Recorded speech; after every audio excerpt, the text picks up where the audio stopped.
morning, my dear students. Let us start our class, and today we will talk about bones and muscles. I will repeat the chapter from the beginning. From our head to toe, iluchang wapat ikyang toge uhi ivet na hile, we are full of bones. And if we count them all as one, they make up a skeleton. Igu hohi abona a size akibang pon, teka na aju, ikhot gu uhi, ikiengu sanga achom zon, abanle ikiengu uhi asaw zon ahi. Now let us discuss the skeletal system. Our skeletal system is primarily composed of bones. The bones in our body form a framework called the skeleton. At birth, we have 300 bones. As we grow older, our bones they fuse together to form larger bones, and we are left with only 206 bones. Skeleton of an adult is made up of 206 bones. Bones are hard, but they are soft and spongy inside. Why are they soft and spongy inside? Bones are soft and spongy inside because of the presence of a jelly-like substance called bone marrow. Inside our bone, a jelly-like substance called bone marrow is present. Because of this, our bones are soft and spongy inside. The functions of the skeleton. It gives the body its shape, strength, and it protects the brain, heart, lungs, and other soft organs inside the body.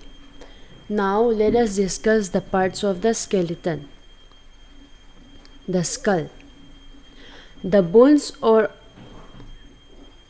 the skull. The bones of our head make up the skull. The skull is made up of 22 different bones that are joined together. The skull protects the brain. The backbone. Our backbone has 33 small bones called vertebrae. These small bones, they are joined together and they form the backbone. I backbone uhi, spine or the vertebral column, ti azong akihein,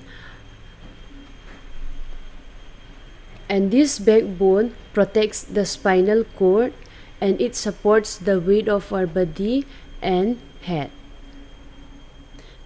The rib cage. We have 12 pairs of ribs. They are attached to the backbone at the back. The function of rib cage is to protect our heart. The limbs. The limbs.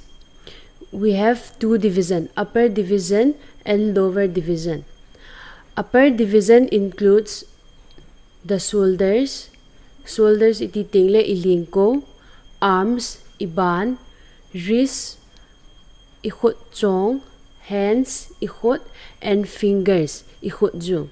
So these are the upper divisions, and then lower division includes the pelvic or hips, ikongu, thigh, imalgu, legs, ikeng, ankles, iakhumit, feet, ikeng pang. So all these are lower divisions. The function of the limbs is that it helps us to stand up tall, walk upstairs, and it helps us to climb. Now let us discuss about the joints. What are joints?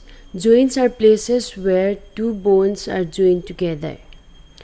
Joints are classified into two types: movable joints, fixed joint, or immovable joint. What is a joint? Joint are the places where two bones are joined. I want all of you to copy it down in your notebook. What is a joint? Joints are the places where two bones are joined. Now let us discuss the movable joints. Ball and socket joint. or arm, shoulder, upper leg and hip is connected in ball and socket joint. The ball and socket joint allows movement in all directions, such as twisting, rotation, and up and down movement. The second, we have hinge joint or elbows, ikiuchongu, and or knees. Ihuuna, huilona, hubgu, and or knees, ihubgu. They are hinge joints. Hinge joints inezi uva hi idil su theu aban le ihut uzong izit le theu idop khang theu hi. Pivot joint. The next joint is pivot joint. It is located between the bones in our neck, below our skull. The function of pivot joint is that it allows the head to turn from left to right. The last joint, gliding joint. It is present in the wrist, and ankles. It allows side to side as well as back and forward movement. Fixed or immovable joints is present in the skull. The bones in our head are tightly held together. They cannot move. Name the different types of joints and their functions. The different types of joints are hinge joint, ball and socket joint, pivot joint, and gliding joint. Copy this one. Copy it down in your notebook. Now let us discuss the muscular system. There are two kinds of muscles. We have voluntary muscles and involuntary muscles. Now let us see what are voluntary muscles.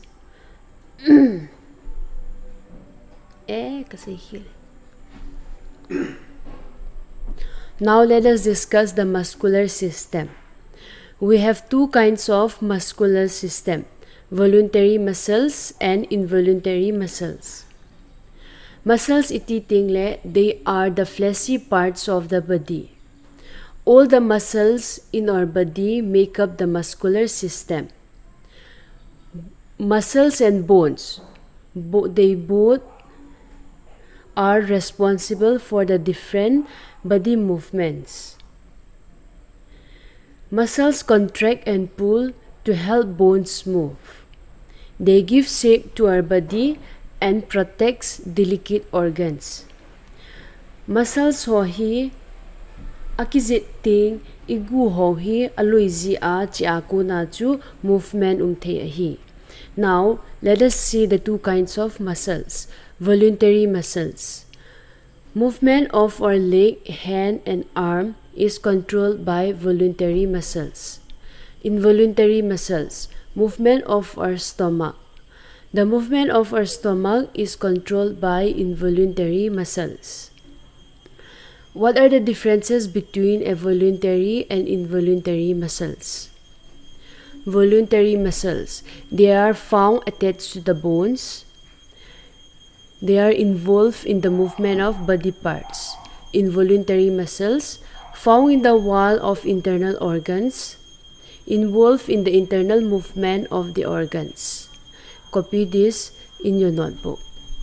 So with this, we have finished the chapter, that is bones and muscles.